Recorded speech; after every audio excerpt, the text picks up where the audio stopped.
Hola hermanos, ¿qué tal? Buenas tardes. Con la ayuda del Señor podemos continuar el estudio del Evangelio de Mateo. Vamos a ir revisando el capítulo 20. Vamos a ver la porción que se encuentra, si así el Señor lo permite, entre el versículo 20 y el versículo 28. Al menos en mi Biblia sale titulado como la petición de Santiago y de Juan. Pero como ya es costumbre, primero es necesario, creo, para todos, también lo digo por mi misma parte, de que es necesario muchas veces recordar lo que se ha ido abordando. Sabemos que la mente es frágil, de una semana a otra tiende uno a olvidarse de los contenidos que se han ido como tratando, y a raíz de ello, y también para poder ir haciendo la conexión de qué es lo que se ha estado presentando en el Evangelio de Mateo, podemos ir recordando lo que fue la semana pasada. La semana pasada, con la ayuda del Señor, pudimos revisar esta nueva anunciación que hacía el Señor respecto a lo que habría de ser su muerte. Vemos que la Escritura, en esta porción en particular, nos da un antecedente respecto a lo que era el ministerio público del Señor. Ahí la Escritura nos plantea, de hecho en el versículo 17, que ya iba el Señor subiendo hacia Jerusalén y él toma a los 12 discípulos aparte en el camino. Y esto lo podíamos ir revisando también a la luz de lo que nos planteaban los otros evangelios, podíamos ir completando un poco la información que nos iba vertiendo cada uno de los evangelistas, y veíamos por un lado de que en uno de los evangelios nos sumaba el antecedente de que los discípulos que seguían al Señor iban un poco asustados respecto a lo que había acontecido anteriormente. También, si no me equivoco, era Lucas en el capítulo 18, si no me equivoco, señalaba de que cuando el Señor termina la nueva anunciación de que Él iba a ser tomado, que iba a ser entregado a los gentiles, los discípulos no habían entendido nada, era como que esas palabras estaban veladas para ellos.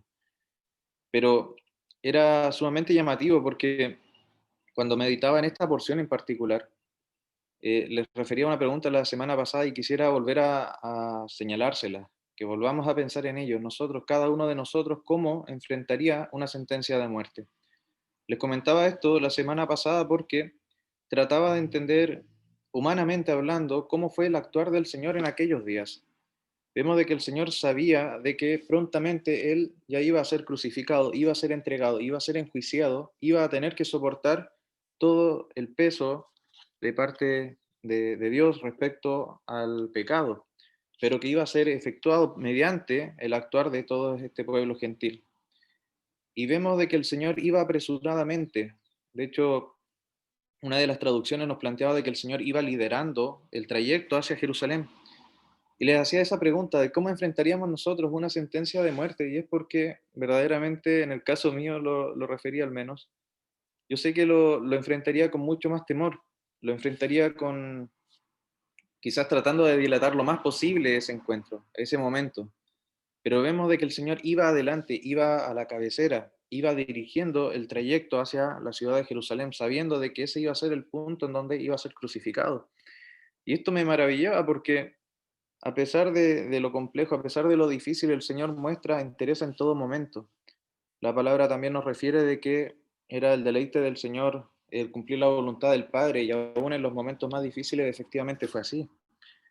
Y eso también me confrontaba a mi misma realidad. ¿Cuántas veces cuando he tenido que enfrentar algo que el Señor ha mandado a mi vida y que yo veo que es algo que va a ser difícil, que va a ser complejo, muchas veces trato de evitar de que esto ocurra, o trato de que pase muy apresuradamente, o que trate de estar lo menos presente en mi vida, que pase luego? Pero vemos de que acá el Señor iba dispuesto, iba determinado a que esto se cumpliese, y que se cumpliese a cabalidad. Y eso era algo llamativo. Otro aspecto que era llamativo era que el Señor se toma el tiempo y les explica a los discípulos lo que habría de suceder. Comentábamos la semana pasada cómo es que la incertidumbre tiende a generar en las personas la aparición de mucha ansiedad. Lo veíamos, por ejemplo, con todo el tema de la pandemia, cómo es que tenemos incertidumbre respecto a si es que vamos a continuar trabajando o no, si es que van a haber, por ejemplo, acceso a ciertos elementos o servicios, y eso termina por generar mucha angustia en nosotros y tratamos de afrontarlo de distintas maneras. A veces comemos mucho, a veces nos cuesta quedarnos dormidos, pueden empezar a aparecer muchas conductas que son más atípicas. Y en esos momentos cuesta mucho, por ejemplo, encontrar el foco, encontrar hacia dónde vamos, pero vemos de que el Señor, a pesar de estar sometido a todo este nivel de estrés que nosotros podríamos estar experimentando y que nos limitarían tanto, el Señor se toma el tiempo de pensar en el otro. El Señor se toma el tiempo, toma a los discípulos y les explica que esto le iba a ocurrir. Iba a ser muerto, iba a ser tratado de muy mala manera, pero el Señor también les refiere con la esperanza que ellos podían contar, pero el Señor iba a resucitar, nos dice esa porción. Entonces, si vamos imaginándonos cómo fue este momento, vemos que el Señor se estaba desplazando hacia el sur de la nación de Israel, iba subiendo, eso lo explicábamos la semana pasada, porque Jerusalén quedaba arriba del monte Moriah, entonces cuando dice va subiendo, si bien va al sur, va subiendo geográficamente hablando. Pero antes de llegar a Jerusalén, vamos a ver más adelante, si el Señor lo permite, que tenía que pasar por una localidad que era Jericó. Jericó queda bastante cerca, lo podemos ver después en otros momentos, y allí vemos cómo es que el Señor también hace un milagro con dos ciegos. Pero antes de llegar a ese momento, que también podemos ir revisando en las próximas semanas, vemos que se presenta una situación que ya se venía arrastrando hace bastante tiempo. Y era esta situación que venían presentando los discípulos. Ya hemos revisado semanas atrás cómo es que los discípulos tenían un tema que les estaba dando vuelta en su mente una y otra vez. ¿Quién va a ser el mayor en el reino de los cielos? Preguntaban en el capítulo 18. ¿Quién va a ser el mayor? En un momento veíamos que muy probablemente los discípulos pensaban que podía ser Pedro, por toda la exposición a estos milagros, por el trato que tenía el Señor con él. Pero lo cierto es que ellos estaban bastante lejos de la verdad. Acá el Señor les estaba explicando de que el mayor en el reino de los cielos en ese momento no iba a ser aquel que pudiese ejercer mayor poder físico o fuerza o que pudiese realizar muchas tareas, sino aquel que se humillaba y que fuese, en ese momento les explicaba con la ilustración de un niño, que fuese humilde como un niño. Acá vemos de que los discípulos continuaban con esta idea y pareciera ser de que era una verdad que ellos todavía no lograban comprender, no entendían de que el reino de los cielos era tan distinto a los reinos que ellos entendían.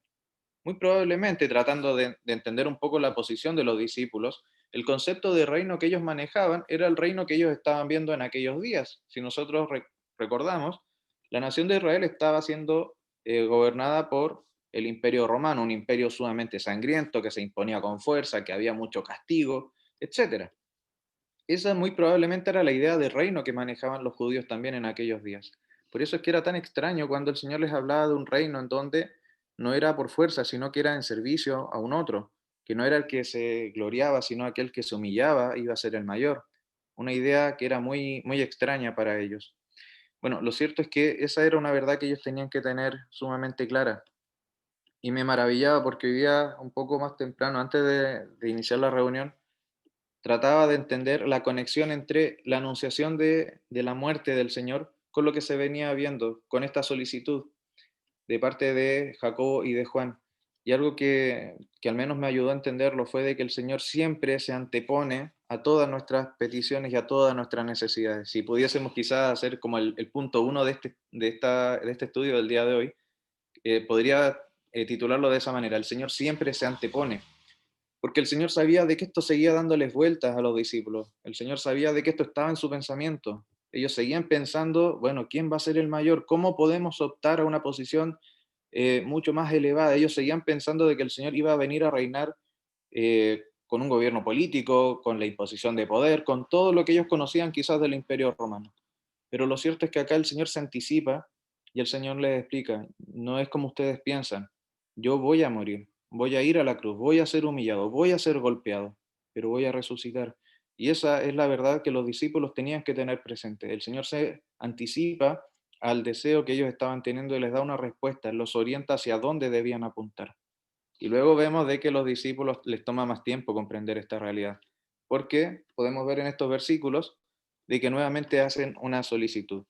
Quería llegar hasta este punto con el resumen, quería ver si podíamos leer, ahí le quería pedir a Felipe si podía proyectar, porfa, los versículos de la solicitud, que es desde el versículo 20, porfa, si es que ahí puedes leer hasta el término, que es el 28, creo. Ya, dice así. Dice, entonces se le acercó la madre de los hijos de Zebedeo con sus hijos, postrándose ante él y pidiéndole algo. Él le dijo, ¿qué quieres?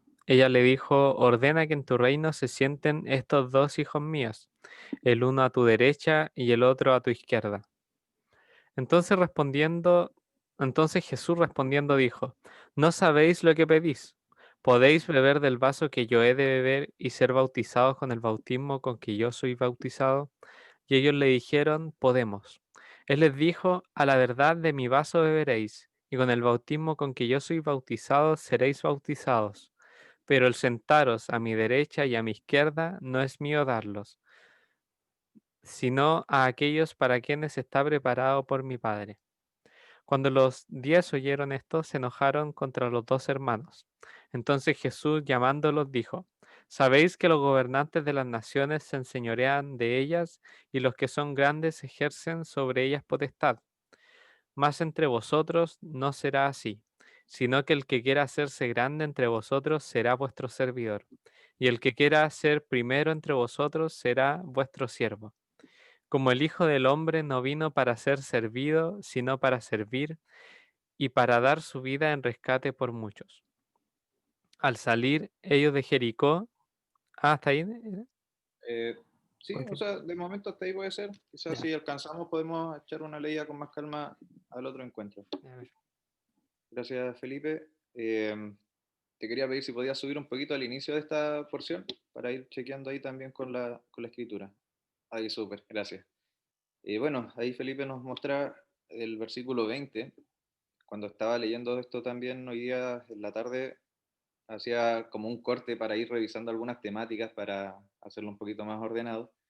Y el primer tema o el primer tópico que me gustaría que pudiésemos revisar contempla desde el versículo 20 hasta la mitad del versículo 22. Me llama mucho la atención la respuesta, perdón, que le da el Señor. Quisiera que revisásemos lo que involucra desde el 20 hasta el 22, donde el Señor le dice, no sabéis lo que pedís. Porque acá se nos presenta una situación bien particular. La Escritura nos refiere, como bien sale ilustrado allí, de que se aproxima la madre de Jacobo y de Juan, los hijos de Zebedeo, y le pide algo al Señor. Y el Señor le pregunta, ¿qué quieres? Esta pregunta probablemente después la vamos a volver a ver cuando el Señor sana a los ciegos que estaban en Jericó, que está en la última porción de este capítulo. Es la misma pregunta, ¿qué es lo que quieres? Sabiendo que el Señor ya conocía el corazón de estas personas, sabía hacia dónde apuntaba, el Señor les da el espacio para que se le extienda la solicitud. Y lo que vemos acá es que la madre de los hijos de Zebedeo le dice, ordena que en tu reino se sienten estos dos hijos míos, el uno a tu derecha y el otro a tu izquierda. Y el Señor le responde, no sabéis lo que pedís. Personalmente, hermanos y personas que se han podido conectar en esta tarde, les digo con total sinceridad, la respuesta del Señor me llega muy profundamente a mí, a mi vida, porque reconozco que muchas veces le he pedido cosas al Señor y es como que sintiera que el Señor, cuando ya he pasado la situación, me estuviese respondiendo, Felipe, no sabías lo que estabas pidiendo anteriormente. ¿Cuántas veces nosotros podemos pedir cosas movidos por nuestros propios deseos?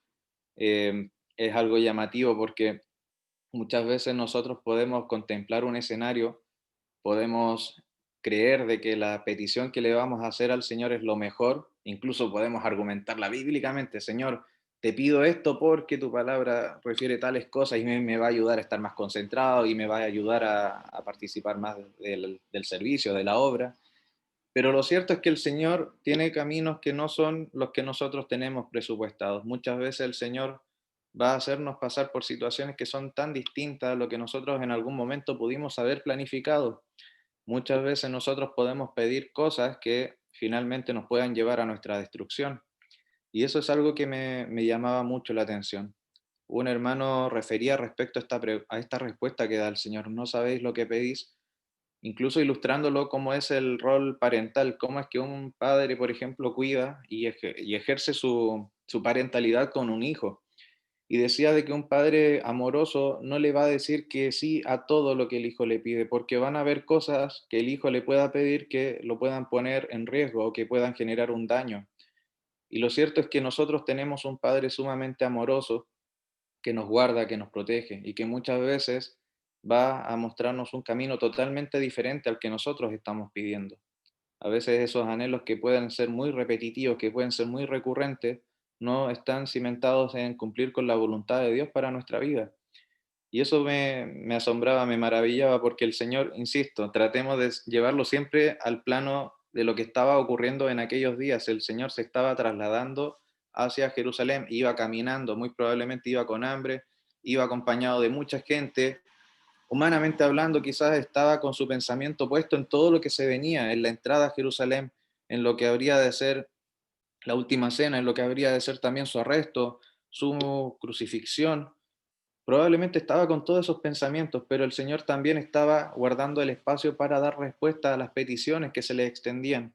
Vemos que esta madre venía con un deseo y este deseo el Señor, a pesar de que él ya la conocía, conocía el deseo que había en su corazón, presta oído y escucha cuál era la solicitud. Y eso era algo que a mí me maravillaba. El Señor siempre tiene tiempo para escuchar lo que nosotros vamos a llevar delante de su presencia, a pesar de que el Señor sepa y sea como la respuesta que nosotros podemos tener. No sabemos lo que pedimos, pero el Señor está dispuesto ahí a escucharnos y nos va a mostrar el camino finalmente hacia el que vamos a transitar. Eso es algo que me maravillaba. Quizás un dato más anecdótico, tampoco quiero formar un dogma porque no tengo cómo aseverarlo. Hay hermanos que planteaban de que la madre de los hijos de Zebedeo se llamaba Salomé, que esta mujer era una tía, era tía del Señor, era hermana de María, de la madre del Señor, y que a raíz de eso había una especie de vínculo familiar en donde esta tía podía hacerle esta solicitud a su sobrino, como, bueno, que tus primos se sienten a tus lados, uno a cada lado. Y lo cierto es que también eso me llevaba a pensar, a pesar de que no puedo confirmar de que sea así o no, me llevaba a pensar cómo, si es que efectivamente fuese el caso, cómo es que a veces nosotros tratamos incluso como de torcerle la mano al Señor con nuestras peticiones. Era algo que me llamaba la atención. Muchas veces tratamos de que el Señor cumpla con nuestro deseo y tratamos de argumentarlo por todas las formas había y por haber.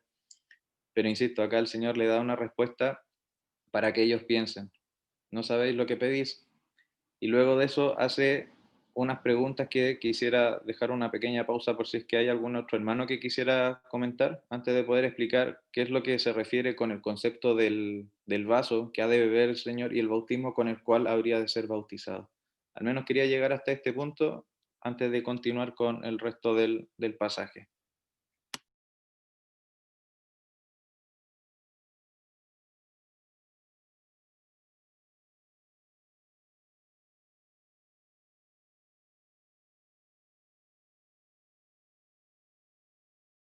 Hola Felipe. Yo pienso que, claro, o sea, si uno piensa en cuanto a lo que, a la expresión que no sabéis lo que pedís, pienso que nosotros podemos descansar. Aquellos que forman parte del club de los que no saben lo que piden, yo también pertenezco a ese club, podemos descansar en que hay alguien que intercede con gemidos indecibles por nosotros, dice, conforme a la voluntad de Dios, porque nosotros no sabemos lo que nos conviene o pedimos mal. Entonces, pero aún así, yo creo firmemente que en cada uno de los corazones que están conectados hoy día a esta plataforma Zoom, todos queremos hacer la voluntad del Señor, pero también en nosotros están pasiones y deseos en cuanto a muchas cosas que queremos, anhelamos, pero también descansamos o podemos descansar en decir, Señor, pero hágase tu voluntad. Así como la mamá de Samuel puso su petición delante del Señor y descansó, también nosotros podemos hacer lo mismo y también confiar. O sea, si nosotros tenemos algo en nuestros corazones, eh, con, eh, confesarlo delante del Señor, el anhelo que nosotros tengamos, pero conjuntamente con eso saber que, como tú bien lo destacas, el Señor nos escucha, no nos rechaza, y el Señor siempre da lo que nosotros necesitamos realmente.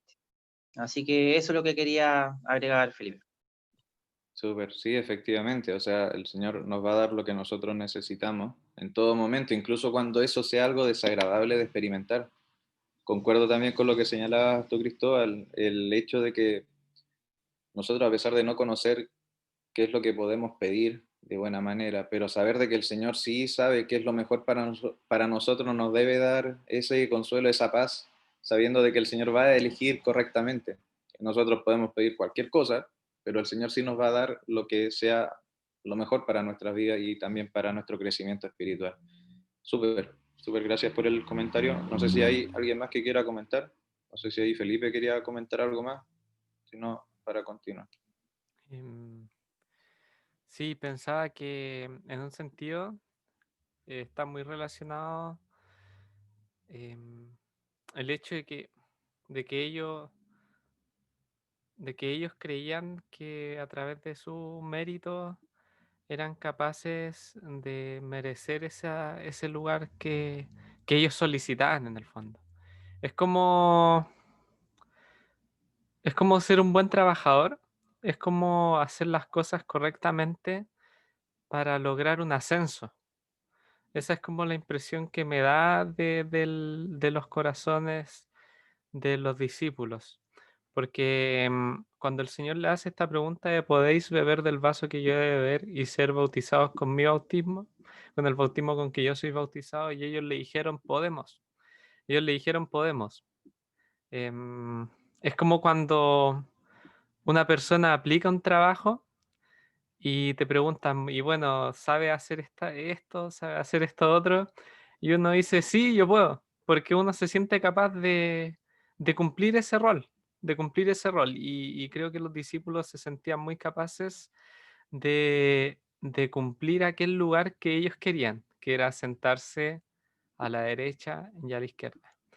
Em, lo que ellos no entendían es el vaso del que el Señor había de beber y el bautismo con el que el Señor había de ser bautizado.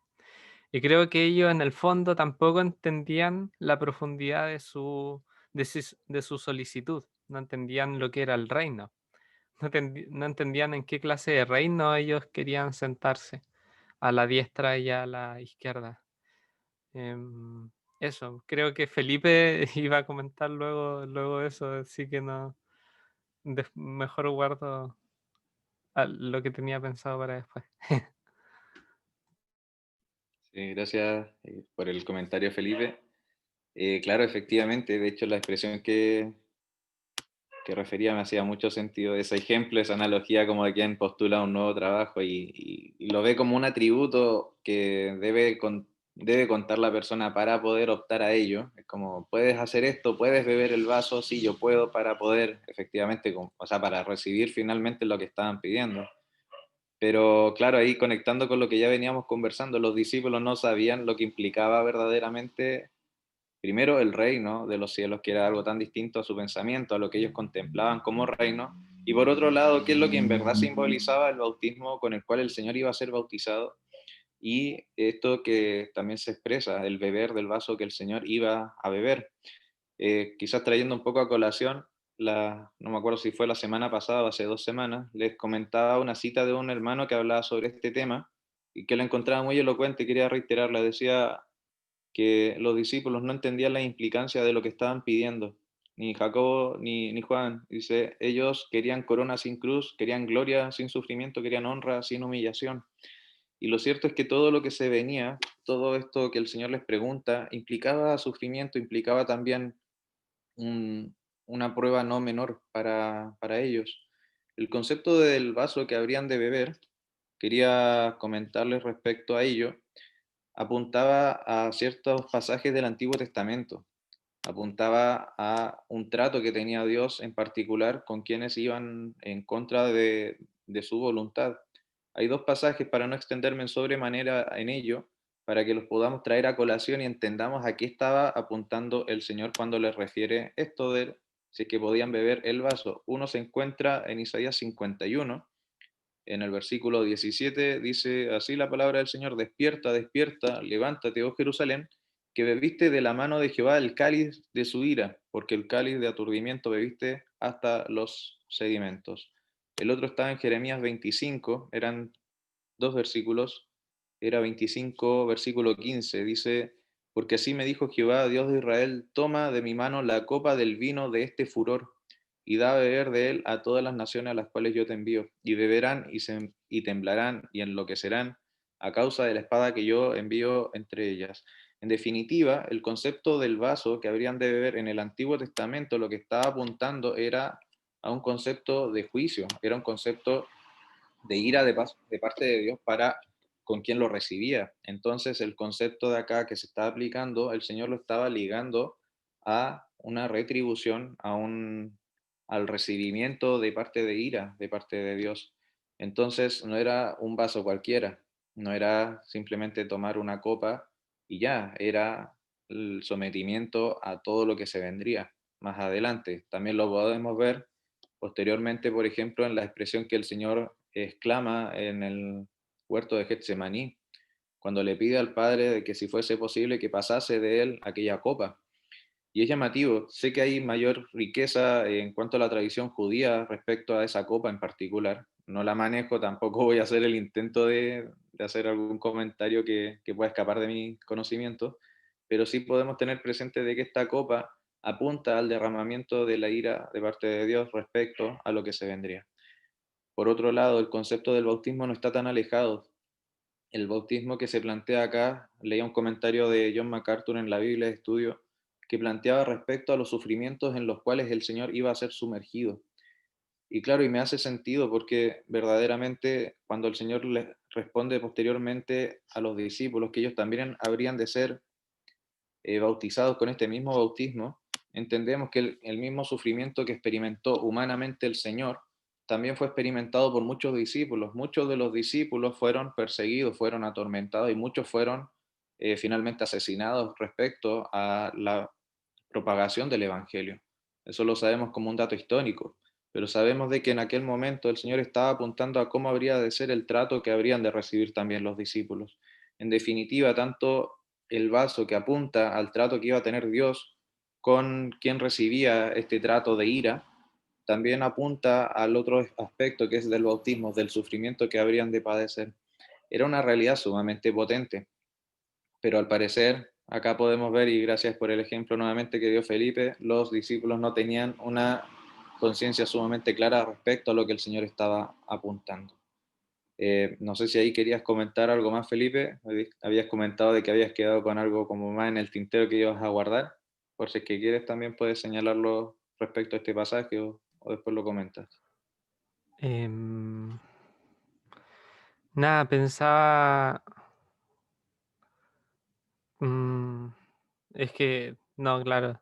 Yo creo que igual es clarificante lo que me decís tú, porque, em, claro, lo que iba a beber, lo que dice en Jeremías 25, es una copa del vino de este furor y da a beber de él a todas las naciones a las cuales yo te envío. Está más relacionado al juicio. Pensaba en la copa, en el vaso que él había de beber. El Señor Jesucristo sabía esto y de hecho estaba escrito sobre esto. Em, yo, como una apreciación muy personal sobre este pasaje, quizá una interpretación como errada, se puede decir. Sin embargo, pensaba que los discípulos podían pensar en beber aquel vaso del que el Señor iba a beber como, como participar en las glorias que el Señor mismo también iba a participar. Em, Porque creo que el privilegio de beber de una copa un vino era alto en aquellos tiempos. Nosotros sabemos por la historia que lo dice, podemos leer en el Antiguo Testamento, em, que, por ejemplo, en la historia de José había un copero de, de un rey. Em, y en fin, en las fiestas, sobre todo para la gente adinerada de las naciones, tenían copero y bebían de su propio vaso, de su propio vino. Y, y en este sentido pensaba que los discípulos también contemplaban eso, contemplaban como beber de la misma gloria que el Señor iba a beber en su reino. em, que ellos querían sentarse en una posición de honra. em, y claro, a lo que apuntan los versículos que leía el Felipe es completamente opuesto a eso. Y, y eso. No era más que eso. Súper. Bueno, de hecho, ahí es llamativo. Quizás como haciendo un pequeño comentario. Parece que el Pato igual querías comentar algo, ¿o no? Sí. Un pequeño comentario antes de darle paso al Pato. Es llamativo, si nosotros nos ponemos a meditar un poco más con detención, la forma en cómo nosotros observamos cierto evento, cierto fenómeno, o lo que nosotros esperamos, condiciona cómo lo interpretamos. Los discípulos estaban pendientes de queremos una parte en este reino, entonces todo a lo mejor estaba ligado al tema de la gloria, como bien señala Felipe. Veían estas señales como, como algo positivo, por decirlo de una manera. Pero lo cierto es que no habían comprendido la otra verdad que el Señor le estaba planteando. El reino de los cielos no es como ustedes están esperando, no es un reino físico, no es un reino de gloria humana, no es un reino donde la fuerza se impone, no es un reino en donde, por ejemplo, como las figuras que planteaba Felipe, que claro, históricamente guardan mucho peso, el caso de José con el copero, con el jefe de los coperos que servía directamente a Faraón. También hay otros relatos en donde los coperos estaban partícipes en las fiestas de los reyes, pero vemos que en este caso la copa que se menciona acá es una copa de juicio, es una copa en donde no era algo agradable de experimentar. Eso era al menos algo que quería señalar. Los discípulos seguían muy pegados todavía con el concepto que tenían, que revestía su corazón de un reino terrenal, un reino político, un reino de fuerza. Y ese era el pensamiento constante. Eso al menos era el comentario. No sé si ahí el Pato quería comentar algo más antes de revisar la última porción de esta porción, lo último que queda de esta porción. Sí, por un lado quería agregar que el Señor habla de su bautismo y ya que lo mencionaba, yo también entiendo que el bautismo del Señor significa su muerte. Y las causas y la preparación de ella. Cuando él estaba en el Getsemaní, él expresa su voluntad de no beber esa copa, una copa amarga, ¿cierto? Una copa de sufrimiento, ya sea de ira o de juicio o de una muerte o de sufrimiento, es algo que no es agradable. Entonces, la copa que bebe el Señor fue algo difícil y fue algo absolutamente desagradable y doloroso. Entonces, y seguía en ese sentido lo que mencionaba acerca del Antiguo Testamento. Y creo que cuando él enfrenta a los discípulos o lo hace parte también, no solamente de su corona, sino que también del sufrimiento, me parece que va un poco en la línea de lo que se menciona en el Sermón del Monte, en las Bienaventuranzas, cuando, por ejemplo, en el capítulo 5, versículo 10, habla de los que padecen por causa de la justicia, o de los que son vituperados y perseguidos, aquellos que por un lado son benditos en el Señor y son parte de este reino, pero que al mismo tiempo son perseguidos a causa.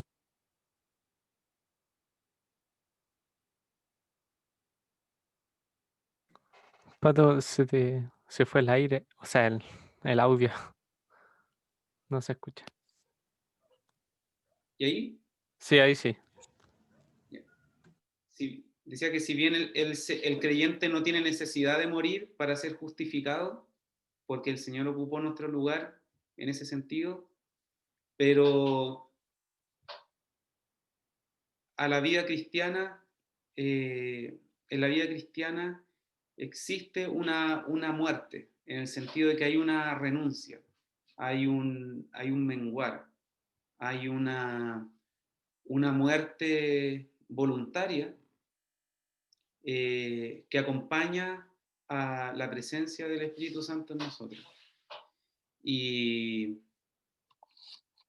eso no es para ser justificado, no es que necesitemos morir o necesitemos ser crucificados para ser justificados. Pero la vida cristiana implica el seguir al Señor, ¿cierto? El, como discípulos, seguir al Señor y seguirle en las sendas que Él anduvo. Y creo que la descripción, por ejemplo, del juicio que se hace contra Pablo, por ejemplo, que es enjuiciado y que es llevado ante autoridades, muy similar a lo que vivió el Señor, guarda relación con eso, en cómo el discípulo del Señor, en este caso un apóstol, experimenta lo mismo que experimentó el Señor. Si bien no es justificado por sufrir, como lo hizo el Señor, porque es justificado en la obra redentora de la cruz, pero es santificado y es perfeccionado en imitar al Señor, por ejemplo, en la tribulación o en el vituperio. Esa era como la aclaración, por un lado, que quería hacer, y por otro lado, que a mí personalmente me resulta muy difícil, y creo que podría ser a lo mejor una petición o algo que le podríamos pedir al Señor, que nos cambie el paradigma de grandeza, porque nosotros también, cuando pensamos en la grandeza o en la gloria, pensamos en lo que tiene que ver con la autoridad o el señorear sobre alguien más, o el tener mayor valor que alguien más.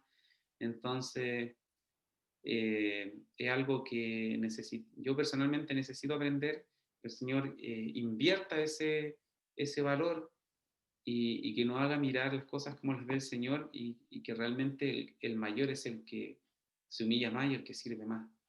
Y en ese sentido el Señor es la autoridad máxima de este reino, porque Él es el que se humilló más, Él es el siervo por excelencia, el que se humilló hasta lo sumo, donde nadie más había humillado, por lo tanto, por eso es que merece también la gloria más alta. Así que a lo mejor por ese lado también en la imitación del Señor podríamos aprender algo más acerca del significado de la gloria y de la grandeza en el reino de los cielos, que es muy diferente a cómo uno se le enseña y como la carne también nos insta a sentir. Eso quería comentar.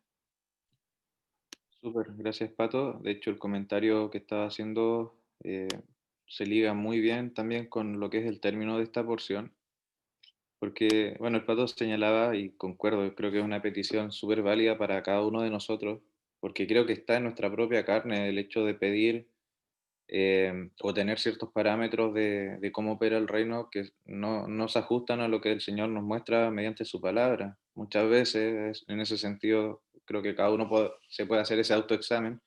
Muchas veces está en nosotros el deseo de servirnos a nosotros mismos y no servir a un otro.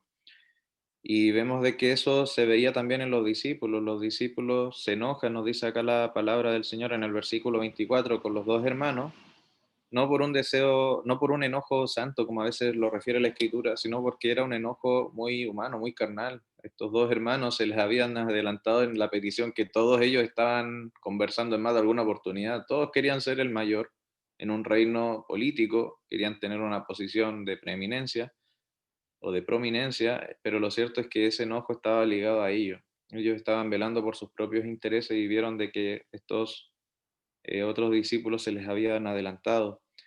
Pero vemos también cómo es que el Señor, y ahí concuerdo con lo que señalaba Patricio, el Señor nos da el ejemplo supremo de servidumbre. De hecho, Él lo deja de manera explícita en esta porción, refiriendo de que entre ellos no iba a ser el más grande, como ocurría en los otros gobiernos o en los otros reinos. Dice la palabra en el versículo 25, sabéis que los gobernantes de las naciones se enseñorean de ellas y los que son grandes ejercen sobre ella potestad.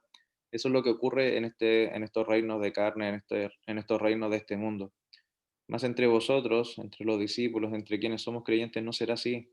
sino que el que quiera hacerse grande entre vosotros será vuestro servidor. Y ahí ya cambia, como decía Patricia, el paradigma, la forma de comprender esta realidad. Y el que quiera ser el primero entre vosotros será vuestro siervo, como el Hijo del Hombre no vino para ser servido, sino para servir. Y ahí nos da el ejemplo supremo. Es el Señor quien nos muestra este ejemplo de cómo es que nosotros debemos servir a los otros. Y no solamente esto, vemos que la entrega que hace el Señor es completa. El Señor entrega su vida en rescate. No es solamente un servicio como podemos contemplar quizás más adelante cuando el Señor le lava los pies a los discípulos, sino que acá el Señor derrama su vida para poder comprar la vida de aquellos que estaban presos y de aquellos, como nosotros también, estábamos en la esclavitud del pecado. Con eso al menos quería terminar con el estudio, ya que nos hemos pasado unos minutitos, así que quería invitarles a orar para finalizar en esta tarde. Oremos, hermanos, para finalizar. Dios nuestro Padre,